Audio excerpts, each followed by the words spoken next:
9.5 കൊല്ലക്കാലത്തെ പിണറായി വിജയൻ സർക്കാരിൻ്റെ ഏറ്റവും പ്രധാനപ്പെട്ട സവിശേഷതകൾ: ഒന്ന്, അർഹമായ എല്ലാവരെയും കേൾക്കുക.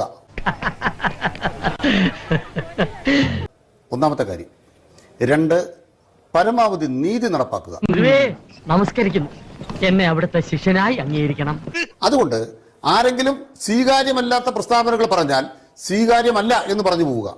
2, ഇന്ന് മുതൽ ഇവിടുത്തെ ഫ്രോഡ് രാജാവ് നീയാണ്. ഫ്രോഡ്. വെള്ളാപ്പള്ളി നടേശൻ പറഞ്ഞുകൊണ്ടിരിക്കുന്ന കാര്യങ്ങളിൽ ഞങ്ങൾക്ക് യോജിപ്പില്ലാത്തതിനെ ഞങ്ങൾ യോജിക്കില്ല എന്ന് പറഞ്ഞു. ഇതുവരെ ഈ ഒരു സമയം വരെ ഞാൻ ആരിൽ നിന്നും കേട്ടില്ല. താങ്കൾ ഇവിടെ പറയുകയാണെങ്കിൽ എനിക്ക് അതിനകത്തൊരു ക്ലാരിറ്റി വരും. ഈ നായാടി മുതൽ നസ്രാണി വരെ മതി, അതിൽ മുസ്ലിം വേണ്ട എന്ന വെള്ളാപ്പള്ളി നടേശൻ ഇക്കഴിഞ്ഞ ദിവസങ്ങളിലൊക്കെ ആവർത്തിച്ചുകൊണ്ടിരിക്കുന്ന പ്രസ്താവനയിൽ നിങ്ങളുടെ നിലപാട് എന്താണ്? അറിഞ്ഞൂടാ. മലപ്പുറത്ത് 9,65,000 വോട്ട് ഞങ്ങൾക്ക് കിട്ടി. അതിനർത്ഥം എന്താണ്? മതന്യൂനപക്ഷങ്ങൾ കേരളത്തിൽ ഏറ്റവും കൂടുതൽ ഇടതുപക്ഷത്തിന് വോട്ട് കിട്ടുന്ന ജില്ല മലപ്പുറമാണ്. കണ്ണൂരിനേക്കാൾ അല്ലെങ്കിൽ കൊല്ലത്തേക്കാൾ ഏറ്റവും കൂടുതൽ ഇടതുപക്ഷത്തിന് വോട്ട് കിട്ടുന്ന ജില്ല ഏതാണ്? CPM-ന്റെ നിലപാട് തന്നെ കൃത്യമായിട്ട് പറയുന്നു.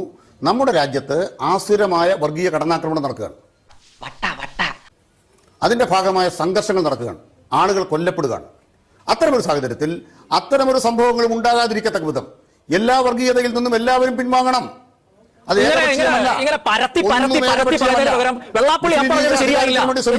പറയാൻ പറ്റാത്തത് എന്തുകൊണ്ടാണ്? അതൊരു ദൗർബല്യമല്ലേ?